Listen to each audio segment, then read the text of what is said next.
y a quelques similitudes avec le management de transition, mais ce qu'on peut retenir surtout, c'est ça nourrit un portefeuille d'activités, donc on peut avoir plusieurs missions d'operating partner. Mais en quoi tu te dis que c'est une opportunité particulièrement intéressante pour les masters qui sont réunis aujourd'hui?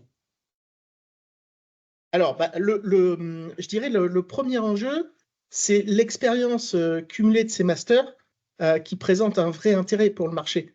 C'est-à-dire qu'à un moment donné, tout ce qui a été fait par des gens qui l'ont fait au sens anglais, hein, have done it, va permettre de créer de la valeur.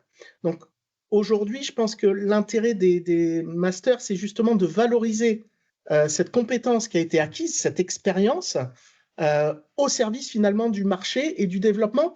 De toute manière, c'est un marché, l'accompagnement de l'entrepreneur, hein, si tu regardes les chiffres, il continue à être en développement, hein, selon tous les axes. Si tu prends tous les métiers de l'accompagnement du dirigeant, ça continue à se développer. On voit que les projections également jusqu'à 2027-2028 sont positives. Et sur cet aspect, je dirais, spécifique de l'operating partner, je pense que ce qui va faire la différence pour les masters, c'est justement de mettre cette expérience au service de l'entrepreneur pour co-créer. C'est-à-dire que là, ils reviennent, je pense, enfin pour ceux que ça intéresse, hein, dans le sens de la construction et la création de valeur. Donc pour nous, typiquement, effectivement, les masters ont de manière, on va dire de manière assez importante, ce type de compétences qu'on va aller rechercher, qui sont nécessaires pour exercer le métier d'operating partner. Maintenant, comment on s'y prend pour devenir operating partner concrètement? Est-ce qu'on doit postuler à des offres?